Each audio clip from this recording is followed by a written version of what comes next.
On today's podcast, it's all about sounding different. We spend so much time trying to imitate our favorite players. Let's start thinking like them and find some new sounds that are all our own. So stay tuned.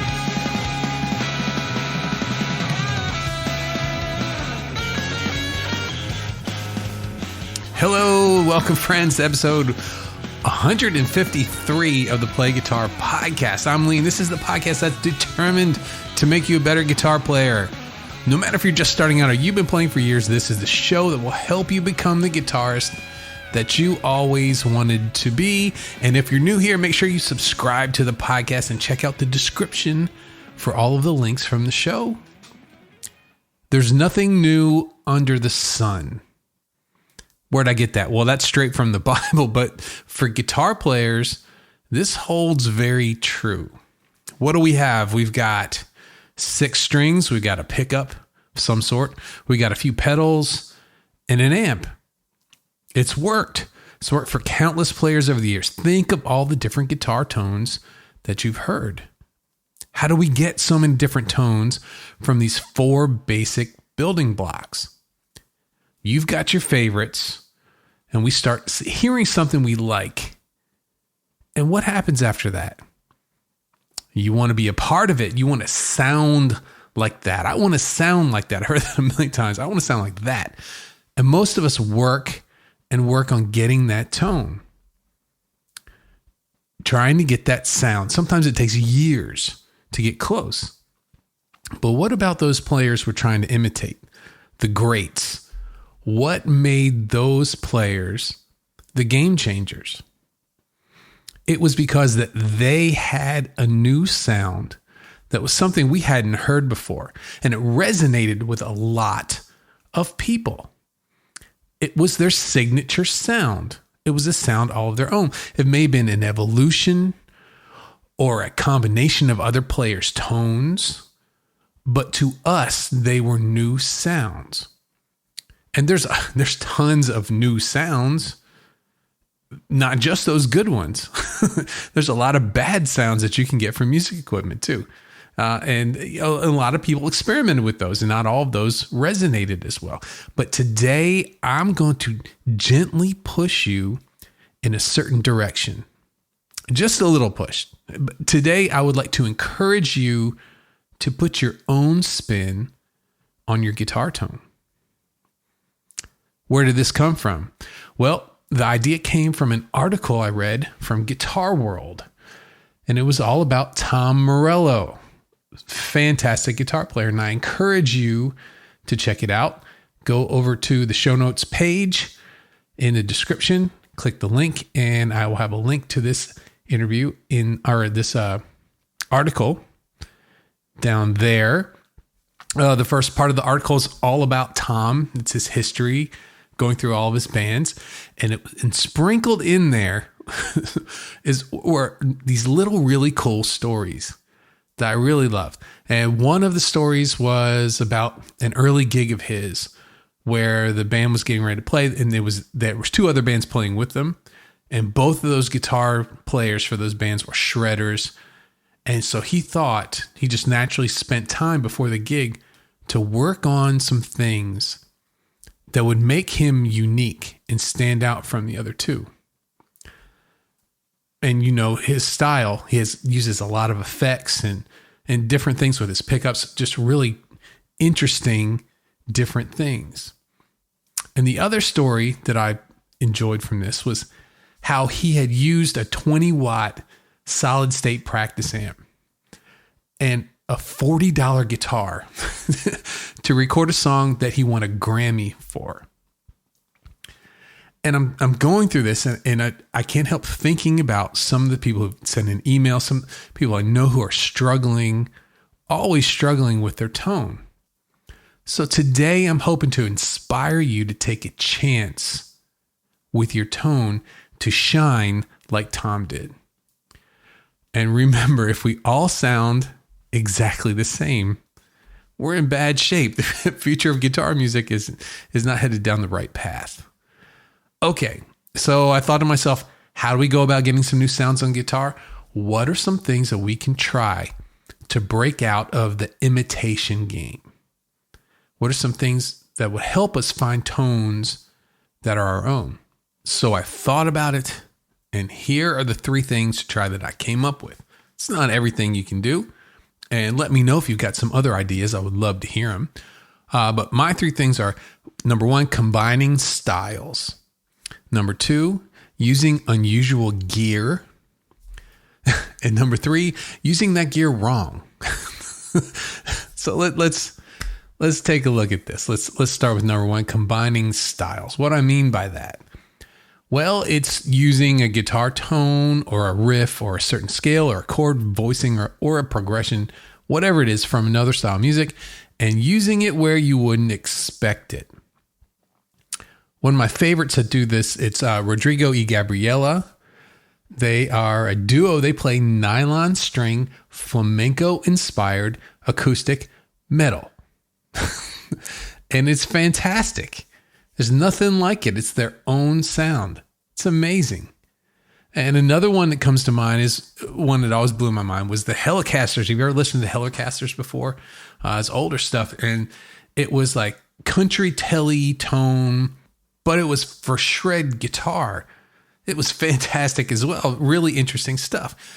This idea is not new. You hear this in pop music and new trends all the time. And it flows over the years from borrowing one style sound into another. It's a mashup, and it's been happening in music forever. Rap and rock, reggae and rock, classical and metal, Latin and bebop. It goes on and on and on. There's so many different ways you can mix things together. If you're thrilled by different styles, different things, don't shy away from that. Experiment. Combine them and work them till they're ready. It may not sound great at first, but if there's something there that you like, keep working on it. What are your favorite styles? What are the riffs, the tones, the melodies that speak to you in that style that you like? And is there something there that you could use maybe in other situations? Let's talk about the next thing that you could try to get some new sounds, some different sounds out of your guitar, and that is using some unusual gear. We're talking about tones here. It doesn't have to be tones. You could use different techniques and things, but for this section, we're going to talk about tones and getting the new sounds with gear. We're going to start at ground zero, and that's getting new tones by necessity. Using what you have because that's all you have. That reminds me, when I started playing guitar, I started when I was 12, and I quickly got an electric guitar, but didn't have an amp right away. So I was obsessed with it. So I noticed that my dad's old stereo, there was a 1/4-inch input. You see where I'm going here with this, right? And so I could plug into there and it would come out to the big old stereo speakers we used to have. It was great, right? But it just sounded kind of clean. It didn't have those sound distortions and all those things that I wanted to hear. So, but what I would do is we had a set of those big old headphones. And so I would, if I was playing at night, I would plug the headphones in and play with that, and it still sounded kind of lame, it was clean and everything. And then at one point I took the headphones off and I just cranked it a little bit and they started to distort. It was a small speaker, with what's in your headphone distortion. It was speaker distortion. And I kept cranking it and cranking it and cranking it. And it was like, you can just hear the smile on my face right now. It was so much fun. And I would just crank that all the way up through the headphones. It wasn't really loud in the room, but it was loud enough with that sound. And I was like, that's what I want. In fact, it was probably better than some of the practice amps that I bought after that. And I I wish I would 100% record that tone if I had it right now. It's what I had, and I experimented with it. It sounded great. But, at the same time, the grass is always greener. I thought, well, maybe I need a proper amplifier. I need to do this thing right. Another story is I used to use this Squier guitar. It was a dual humbucker Squier Strat. I taught in a music store, and I could go in there and just grab a guitar off the wall and teach the lesson. And I love this guitar. I always grab this thing, but I thought, hey, you know what? I don't know. It was like $70, $80. It was a Squier, and I just didn't pull the trigger on that. I should have spent the $80 and kept it, because it sounded different, but it sounded great.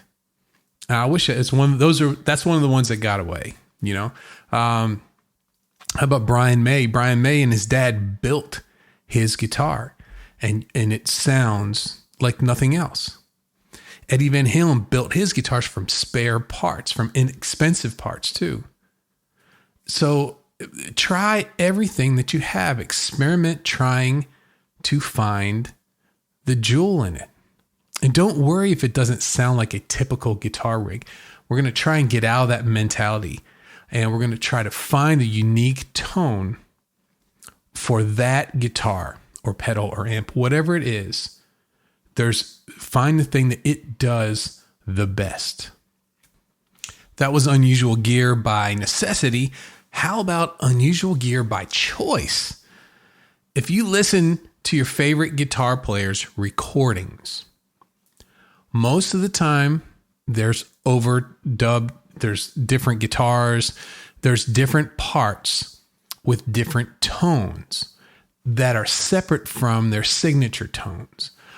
Listen to Eric Johnson, Billy Gibbons, Joe Satriani, any of those guys. There's a lot of different stuff going on there. Some even just Joe Satriani, Billy Gibbons come to mind right now. They plug directly into the board. I know Prince did that a lot too. So using some different gear than what you normally would can fill out some things. So how about us? Well, how do we take advantage of this? Well, I'm pretty sure if you've been playing for a while, you have some older gear that's laying around, stuff that you started with that you have moved on. But there's a difference now. You hadn't had as many miles at the time when you were using that gear.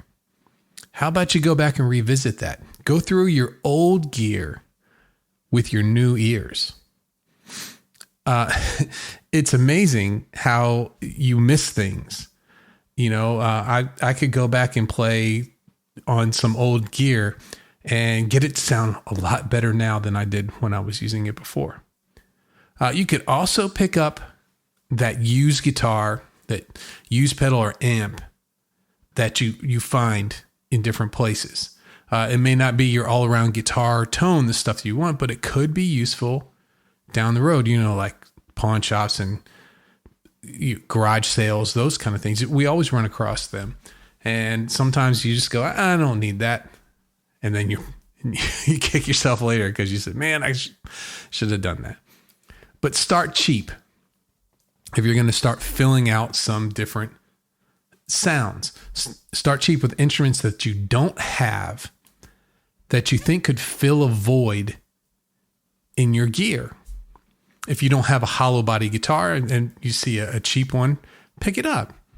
Or if you play Strat, grab a Telecaster. Totally different sound. If you're used to playing tube screamers and you happen to come across a fuzz face that's really cheap, go ahead and pick it up. Things that you don't currently play that could be fun. And once you open yourself up to different gear, you're also opening up your ear to different sounds. And these sounds may not be great at first, but learning to use different instruments in different ways can take time, but get some great results.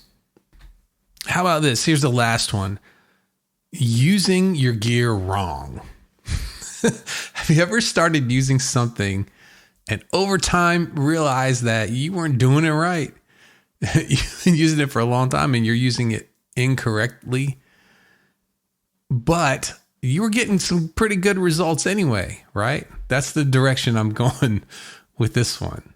You could call it embrace the bad.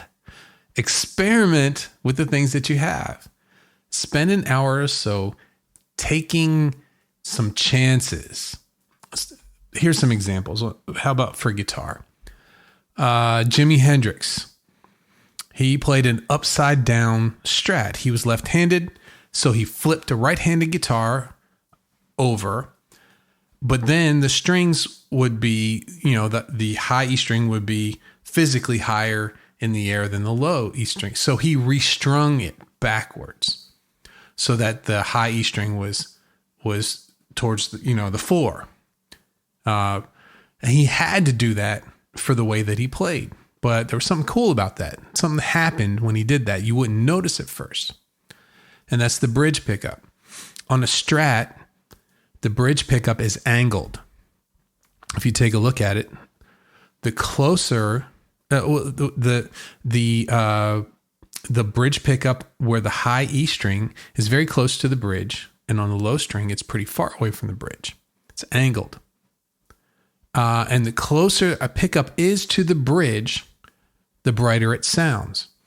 So when you play things on the high E string and the B string, they're going to have a little more high end than everything else. Well, when Jimmy restrung his flip guitar, did the opposite on the bridge pickup. The angle pickup was closer to the bridge on the low strings and farther away from the strings, from the bridge on the high strings. That gave you an instant, warmer, and distinctive sound for Jimmy's rhythm guitar. Another example of using a guitar wrong in quotes. When I say wrong with this, it's always in quotes, is Jeff Healey. Do you remember him? He was a blind guitar player. He played the guitar in his lap, flat. And he got a really, really cool, distinctive sound playing it that way. How about with pedals? What's some examples? Using pedals wrong is probably the easiest way to get different new sounds. You can experiment for days with that. Just the order that you put pedals in can drastically alter your tone. And it's easily fixed if it doesn't work out, and just put them back. Let's see, running different than the typical order. So what's the typical order of pedals? It's usually tuner, wah-wah pedal, boost, overdrive, distortion, your chorus or mod pedal, delay, and then reverb. That's usually everything goes in that order. But what would happen if we switched the chorus and the overdrive? What would happen then? Very different sound. You'd have distorted chorus, and then you would boost it with a little bit more distortion when the overdrive would be in front of it. It would be completely different. And is that wrong? Can you not do that? There's no rules for these things. The typical order is just a guide that gets you, the standard right there. But there are no rules. How about setting them wrong? Running the treble all the way up. How about like on an old DS1, right? Ripping people's heads off with that. But that could be what you want. If you had a really mellow amp, that might push it through. Or setting the delay time wrong. Setting it incorrectly with the beat, right? It could give a really interesting sound that maybe someone has never recorded before. How about using the wrong pedal for the job? What do I mean by say what you would use a tube screamer for, a light gain sound. Why don't you try using that with maybe like a fuzz pedal or a heavy metal pedal? They have a gain knob. You could roll it all the way back and you would get a different type of overdrive with different quality to it. It might sound really great in a certain situation. Or like, here's an example. Eddie Van Halen, he would use an Echoplex as an old tape echo machine. But something about that pedal was, well, it's a whole piece of equipment, is that it had a really good preamp in it. And so you could use that as a boost for your amplifiers, even if you didn't use a delay part in there.